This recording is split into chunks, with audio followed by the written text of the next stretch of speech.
J'aimerais parler un peu, toujours dans notre thème, ne tenez pas l'esprit. J'aimerais plutôt aborder aujourd'hui des questions liées un peu au foyer ou à la vie de couple. Parce que si l'esprit est éteint dans un couple, c'est vraiment la catastrophe. Les effets d'un esprit éteint, d'un hôtel qui ne fonctionne plus dans le couple, sont très catastrophiques, sont très désastreux. Donc nous allons aborder un thème aujourd'hui, je vais l'appeler « Faites de votre foyer un hôtel spirituel ». Et j'aimerais vous dire que ce que je vais vous dire aujourd'hui, je ne l'ai pas reçu de moi-même. Je ne l'ai pas reçu de moi-même. Je peux vous dire que je l'ai reçu du Seigneur. Et c'est donc quelque chose de sûr qui marche. Dans notre petite vie de pasteur, nous avons conseillé de nombreux couples. On a déjà conseillé de nombreux couples. Et on a constaté une chose que certains couples ont des problèmes tellement... Certains foyers sont dans des problèmes tellement difficiles, tellement terribles, que lorsque vous les conseillez, c'est parfois vous-même qui risquez même de sombrer dans la dépression. Tellement les problèmes que vous rencontrez sont des problèmes graves dans ces couples. J'ai demandé au Seigneur une fois, comment faut-il faire par rapport à tout cet état, tous ces problèmes qu'on rencontre dans le foyer, dans les couples et tout. J'ai demandé au Seigneur, que faut-il faire pour amener la paix, la stabilité, la victoire, le bonheur dans le couple chrétien. Le Seigneur m'a dit une chose, et c'est ce que je vais vous partager aujourd'hui. Le Seigneur m'a dit, il faut placer dans chaque couple un hôtel spirituel. Placer des hôtels spirituels dans des foyers, dans des couples. Et il faut remplacer les hôtels qui sont par l'hôtel de Jésus. C'est-à-dire les hôtels. Parce que tous les problèmes que vous voyez dans les couples, ça veut dire qu'il y a des hôtels qui fonctionnent. C'est-à-dire qu'il y a des esprits. Derrière un hôtel, il y a toujours un esprit. Il y a des esprits qui fonctionnent dans ces couples, dans ces foyers. Il y a un système qui s'est mis en place qui crée tous les problèmes que vous constatez. Il faut remplacer ces hôtels par l'hôtel de Jésus-Christ, qui est la croix. Il faut placer un autre hôtel spirituel dans ce couple. Je vais expliquer ce que ça veut dire. Identifions d'abord les hôtels, le diagnostic que l'on peut faire dans le couple. Quels sont dans les foyers, les couples, quels sont les divers hôtels que l'on rencontre? Il y a l'hôtel du divorce. C'est-à-dire que l'hôtel du divorce, le divorce dans les couples plane continuellement comme cet hôtel plane comme l'épée de Damoclès, quoi. Vous savez, l'épée de Damoclès, une épée qu'on te met sur la tête, suspendue à un fil, qui peut tomber dessus à n'importe quel moment. Et c'est ça dans les couples. C'est-à-dire que le divorce peut tomber à n'importe quel moment. Et ça enlève la paix, ça enlève la tranquillité, ça enlève la sécurité, ça enlève l'espérance même. C'est terrible. C'est un hôtel très puissant, que vous pouvez traîner même jusqu'à... Même les vieux. Il y a des vieux qui parlent même de vieux couples, qui parlent du divorce. Alors que le couple devait être stabilisé à un certain moment. Il y a l'hôtel de l'infidélité dans le couple. C'est même un sport. C'est même un sport. Ça, c'était les choses des païens. Mais aujourd'hui, même dans les couples chrétiens, l'infidélité, c'est rien du tout. Même dans le couple chrétien. C'est-à-dire que l'infidélité conjugale, ce n'est pas quelque chose de grave. Ce n'est même plus honteux. Alors qu'à l'époque, c'est une chose honteuse. Infidélité, adultère, c'est une chose honteuse. Aujourd'hui, c'est même un exploit, un succès. Vous allez voir, à l'époque, quand un ancien, un serviteur de Dieu commettait l'infidélité, mais on le réprimait, on le suspendait, on le mettait... mais vous allez suspendre qui aujourd'hui? Les gens sont établis dans des églises par eux-mêmes, ce sont eux qui gèrent les églises, même s'ils commettent l'infidélité, vous allez le suspendre comment? Vous allez le suspendre comment? Bref.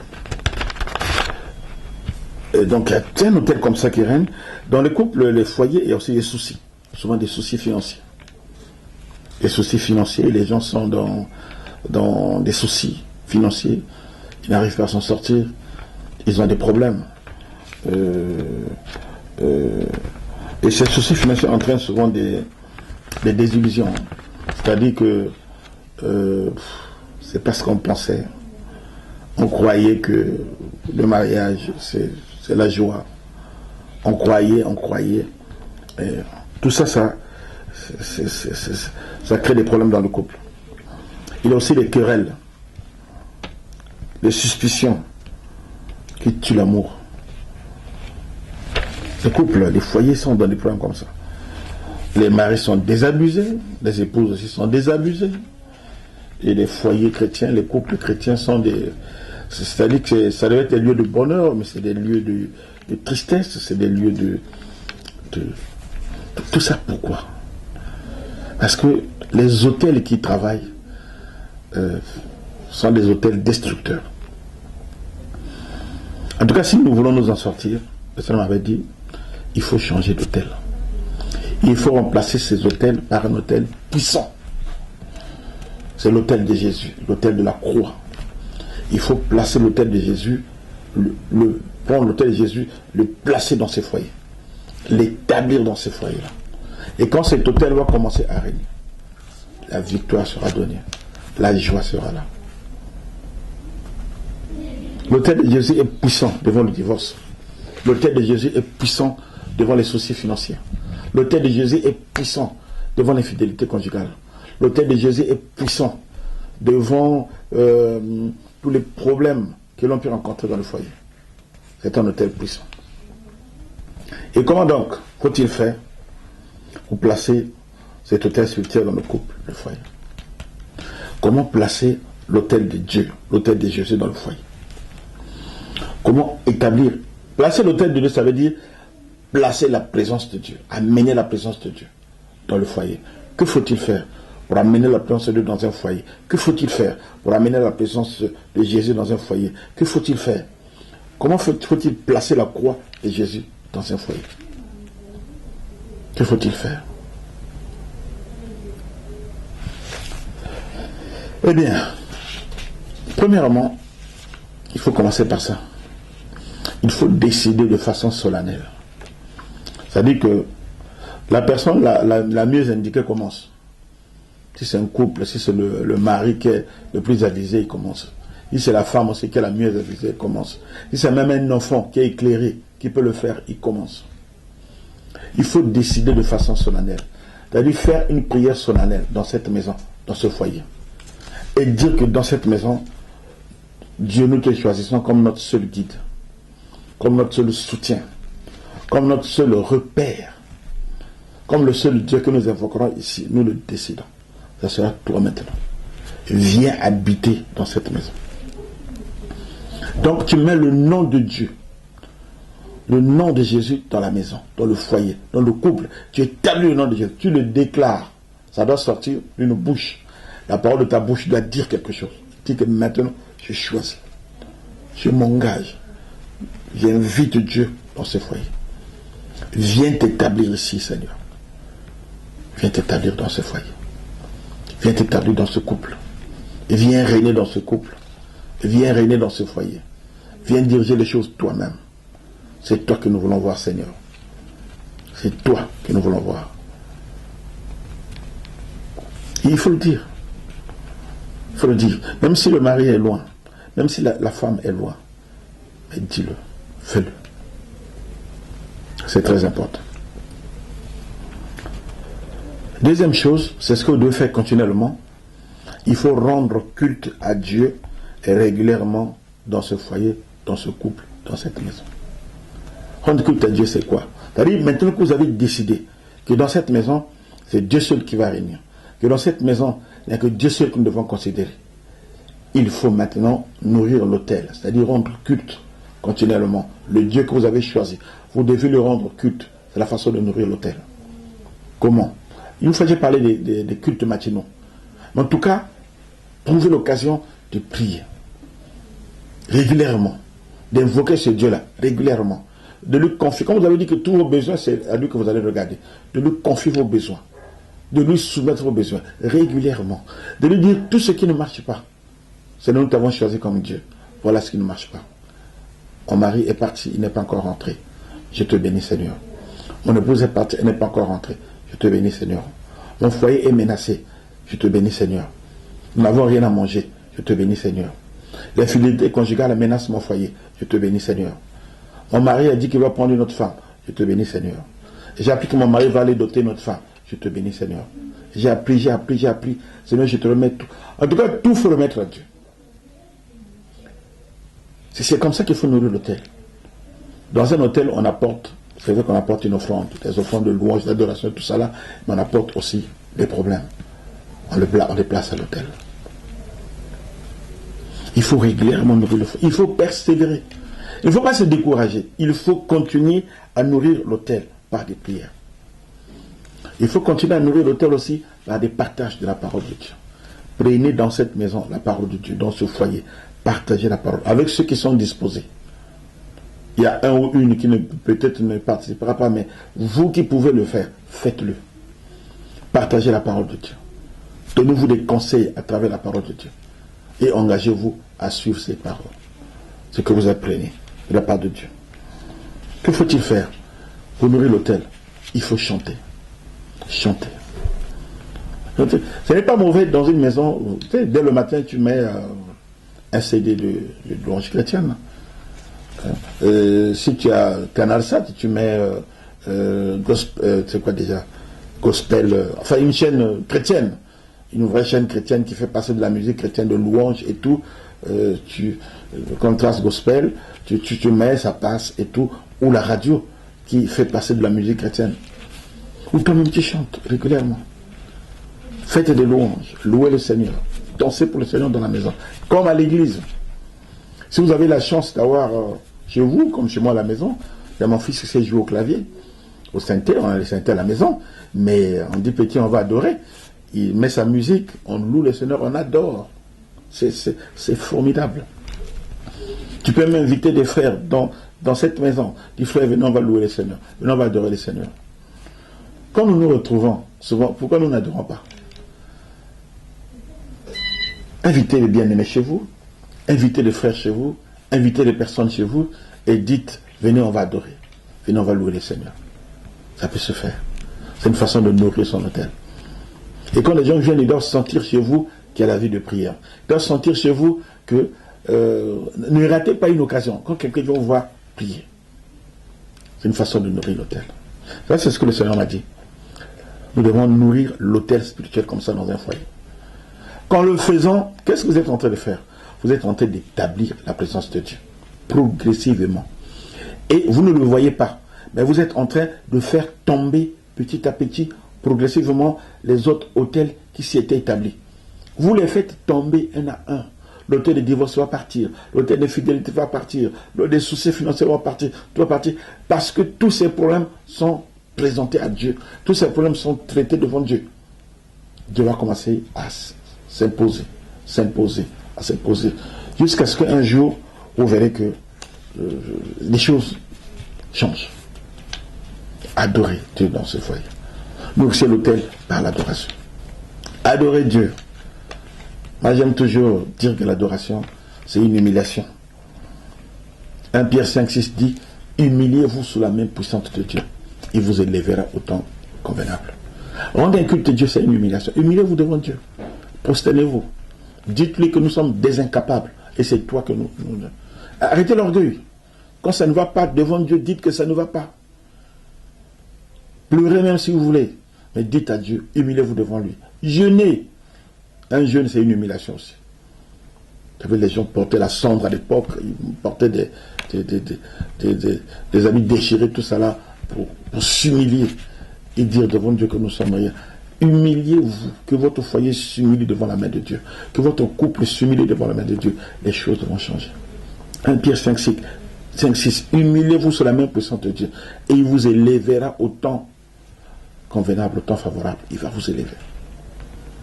Donc la deuxième chose à faire, c'est ça, rendez culte à Dieu régulièrement dans votre foyer, dans votre couple, dans votre maison. Troisième chose, qui peut se faire progressivement. Sanctifiez votre maison.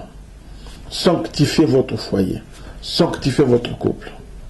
C'est-à-dire, commencez à regarder dans votre foyer, dans votre couple, toutes les choses qui éloignent la présence de Dieu, qui peuvent éteindre l'Esprit de Dieu, qui peuvent éteindre la présence de Dieu. Éloignez-les. Éloignez. Ceux qui sont les plus avisés, ceux qui sont les plus disposés, ceux qui tiennent à ce que Dieu reste avec vous, que Dieu s'établisse en vous, sanctifiez votre maison. Au lieu de vous plaindre, louez dans cette maison. Ne criez plus. Adoptez la douceur dans cette maison. Ne jurez plus et bénissez. Prenez des dispositions. Ne faites pas de votre maison un lieu d'ivrognerie. Par exemple, que les gens... Bon, pour ce qui est de l'alcool, certains chrétiens admettent qu'ils peuvent prendre un peu de vin, tout ça là, mais que ce ne soit pas un lieu où on vient s'enivrer. Si les gens deviennent ivres chez vous là, viennent se saouler chez vous, vous allez détruire, c'est-à-dire vous allez éteindre l'esprit. Ce sera un lieu qui ne sera plus sanctifié. Le lieu ne sera plus sanctifié. Dans votre maison, n'écoutez pas de la musique obscène. C'est vrai qu'on dit que tout est permis, mais tout n'édifie pas. En tout cas, certains chrétiens ont décidé carrément de ne pas écouter la musique qu'on appelle musique mondaine. Parce que ça n'apporte pas, ça n'attire pas la présence de Dieu. Voilà. Vous voulez attirer la présence de Dieu. Mais il y a des musiques obscènes, tellement, quand vous les écoutez, en fait, vous éloignez la présence de Dieu. Et vous permettez qu'elle s'établisse encore dans votre foyer. Toutes les obscénités qui sont dites dans cette musique-là. Il y a des musiques purement d'infidélité. Il y a des musiques purement de débauche. Il y a des musiques purement vraiment mondaines, qui exercent la mondanité. Qu'est-ce que ça va vous apporter? Vous qui voulez vous élever spirituellement, vous qui voulez attirer la présence de Dieu dans votre maison. Que votre maison ne soit pas un lieu où du matin au soir, on écoute des musiciens qui encouragent l'infidélité, qui encouragent la débauche sexuelle, qui encouragent le vol, qui encouragent des choses qui ne glorifient pas Dieu. Vous passez votre temps à écouter ça. Ça ne vous édifie pas. Et ça va éloigner la présence de Dieu. Ça va plutôt établir chez vous tous ces esprits, tous ces démons d'infidélité, tous ces démons de divorce, tous ces démons, et votre situation ne changera pas. Sanctifiez votre maison avec la musique.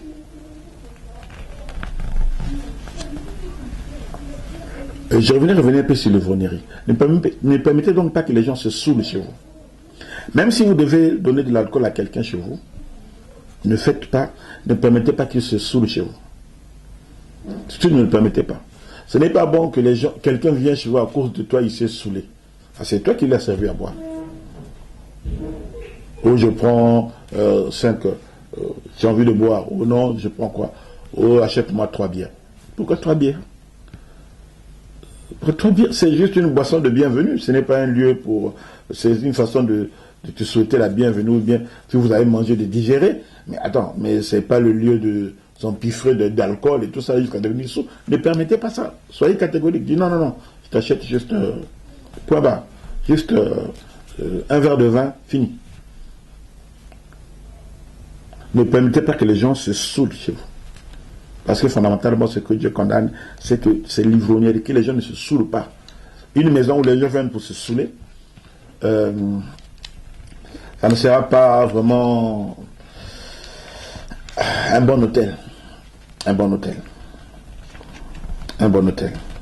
Autre chose, progressivement, éloigner la débauche de votre maison, de votre foyer, de votre couple. La débauche peut venir d'habillement, de ce que vous dites. Ou alors, je vais le dire. Si vous êtes dans une maison avec des enfants, ne permettez pas que... C'est-à-dire que si votre maison devient une maison de fornication, de débauche, faite par vos enfants, et vous le tolérez, vous l'acceptez chez vous,